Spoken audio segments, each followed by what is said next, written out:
Hello. Oui, c'était ma voix de vieille. J'espère que vous allez bien, je suis contente de vous retrouver aujourd'hui pour un maquillage, comme vous pouvez le constater, qui n'a rien à voir de magnifique et portable. C'est donc un maquillage effet vieux. J'ai eu cette idée en regardant un téléachat. Oui, ça m'arrive en zappant de zapper dessus. Et en fait, c'était sur un produit miracle qui rend jeune et tout et tout. Et je me suis dit, mais qu'est-ce que ça pourrait donner en maquillage? Donc je suis partie un peu dans mon délire vieux, jeune. J'avais pas envie de scinder seulement mon visage en deux.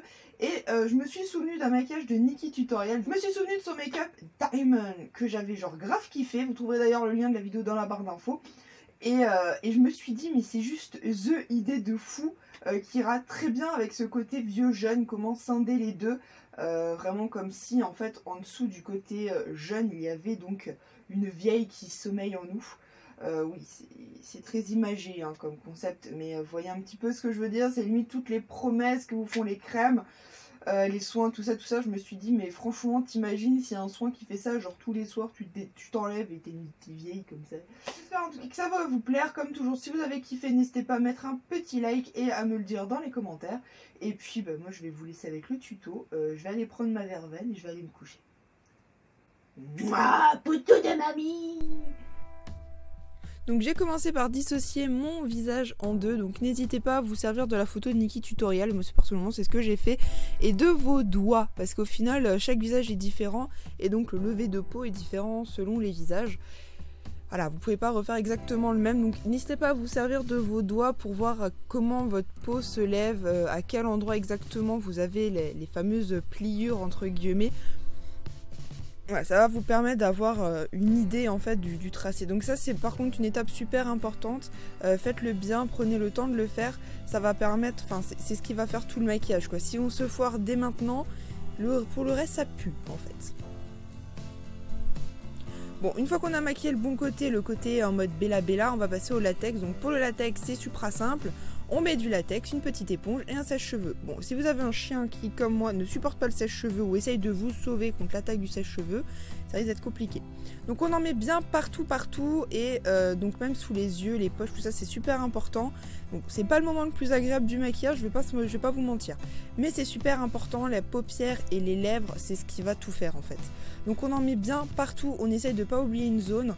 On évite d'en foutre sur les cils ou d'en mettre sur les sourcils parce que à enlever c'est une galère sans nom et vous risquez en fait de vous épiler le bazar.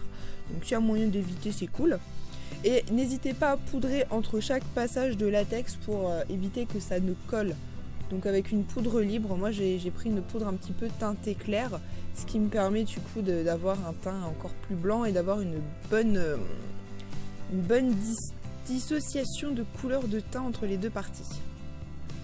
Ensuite, si vous avez fait des petits cacas de latex comme moi, vous pouvez très bien les recouvrir avec une bébé crème vraiment plus claire que votre teint habituel pour en fait, du coup ça va faire des petites pustules et à mettre un petit peu de matière là où il faut pour recouvrir donc sous le dessous de l'œil et pour affiner les lèvres si comme moi vous avez des lèvres qui sont pas très fines, ça va permettre un petit peu d'affiner tout ça parce que bon, souvent quand on prend de l'âge les lèvres s'affinent, donc ça m'a permis d'affiner tout ça. Ensuite on va attaquer les ridules, donc je me suis servi pour ma part d'un gel à sourcils, mais si vous avez une palette de contouring crème c'est même mieux, mais bon si on n'en a pas tout ça en stock hein. Donc je me suis servi de tout ça, voilà, en fait j'ai simplement suivi les rides de mon visage. Donc voilà, on fait plein de grimaces et puis on regarde où on va avoir nos futures rides. Voilà, en même temps ça permet de voir à quoi on va ressembler, hein. C'est un concept. Bon ça va, je me dis que je fais pas si une vieille moche, ça va. Si ça continue, ça peut le faire. Donc on fait toutes les petites ridules, on n'hésite pas à faire plein de grimaces et à estomper, j'estompe toujours au doigt pour quelque chose d'un petit peu plus fondu. Donc on insiste bien sur les lèvres et sur le regard, je le répète, mais c'est là où tout va jouer en fait. Ensuite avec un bronzer ou une poudre sculptante bien mat, hein, je viens retravailler le cerne et creuser mes yeux parce que les personnes âgées ont les yeux creusés. Donc si vous avez un regard frais et lumineux, ça va pas le faire quoi. Donc on creuse bien avec un pinceau estompeur ou un petit pinceau fluffy. Et ensuite pour accentuer mes rougeurs, parce que je sais que je vais avoir des rougeurs étant plus vieille, je me suis servi tout simplement d'un crayon à lèvres rouge rosé comme ça. Et j'ai simplement en fait redessiné un petit peu les rougeurs que j'allais potentiellement avoir en faisant des taches de rouge. Taches rouges un petit peu partout comme des petites veines qui pètent un peu partout sur mon visage. Et pour un petit peu fondre tout ça, j'ai tout simplement utilisé ma bébé crème en fait au-dessus en fait pour créer un effet de surface. Donc voilà, on creuse bien tout, on recreuse tout, on fait des petites taches de vieillesse au passage parce que les vieux ils ont des taches de vieillesse, hein, c'est la base, on a des petites taches marron, là tout le glamour. Donc je m'en suis foutu un petit peu partout et j'ai recouvert tout ça étape par étape avec un petit peu de bébé crème au-dessus. On n'oublie pas bien les commissures des lèvres, de bien s'occuper des lèvres, voilà, c'est vraiment la bouche et les yeux, c'est ce qui fait tout quoi. Le reste encore, vous n'êtes pas obligé de vous embêter à faire beaucoup de taches de vieillesse, etc. Mais sous la bouche et les yeux, c'est supra giga important quoi. Après c'est au freestyle, hein, faites-vous plaisir. Moi j'en ai ajouté vraiment partout, de chez partout quoi. J'espère que j'en aurai pas autant plus tard, hein, ça va être consigné.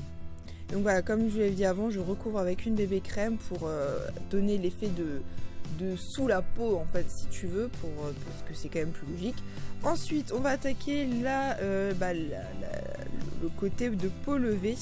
Donc avec toujours avec ma pommade à sourcils, je suis revenue en fait redessiner mon contour, tout simplement.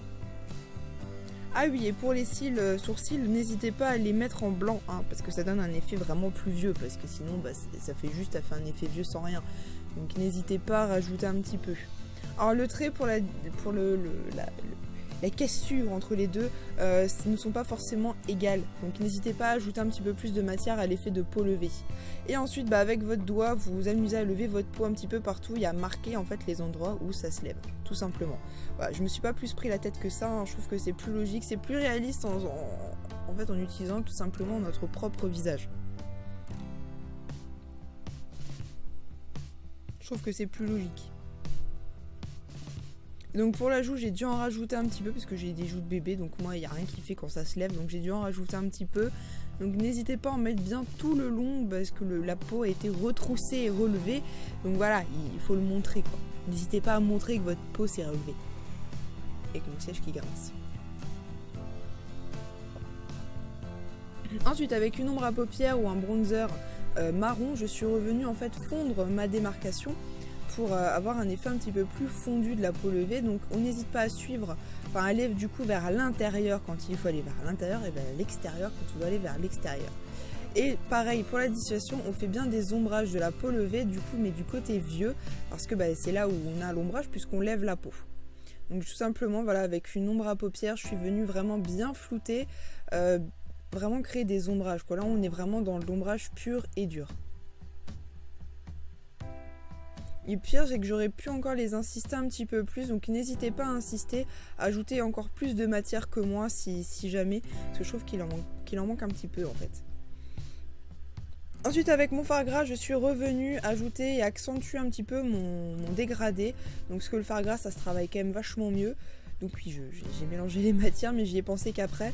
Donc j'ai refait mes ombrages et je suis repassée pour accentuer bien le côté de peau levée, bien sur le côté vieux, et pareil au niveau des petits, au niveau du visage jeune, du côté jeune en fait, pour retravailler ce concept de peau levée. Donc on n'hésite pas à ajouter de l'ombrage, c'est vraiment ça qui va donner cet effet quoi. S'il n'y a pas d'ombrage, ça va pas le faire. En fait, ce qui prend le plus de temps, c'est presque ça, mais ça, on y va vraiment au feeling en fonction de sa peau. Ensuite, avec un anti-cerne vraiment clair ou un fard gras blanc, on vient en fait faire des reliefs, parce qu'il faut un petit peu de relief blanc et clair pour donner le concept de peau levée. Donc, on n'hésite pas à y aller un petit peu au feeling. Donc, en dessous, en fait, c'est toujours comme ça. En dessous, quand ça va vers le haut, donc vers le côté jeune, et en dessous, quand ça va être vers le côté vieux. C'est un petit peu l'idée que ça donne. Donc regardez un petit peu sur votre peau ce que ça pourrait donner au niveau de l'éclairage en fait. C'est ça qui va tout changer. Ensuite je suis revenue avec un fard blanc crème pour ajouter encore plus de contraste, surtout au niveau de la démarcation. Et on retravaille, enfin je retravaille tout au doigt histoire d'avoir quelque chose de net. Avec tout, le latex par contre je vous préviens, ça pique le nez. Tu peux pas te moucher tout, c'est super chiant. Mais bon le rendu est tellement classe que... Voilà, le maquillage il est terminé, j'espère vraiment que ça vous a plu. N'hésitez pas à me dire dans les commentaires ce que vous en pensez, à mettre un petit pouce si vous avez grave kiffé, et même à vous abonner à la chaîne si vraiment ça vous a plu. Donc moi je vous fais plein de bisous, je vous souhaite un excellent week-end, prenez soin de vous, je vous fais plein d'énormes bisous. Mouah, bye bye.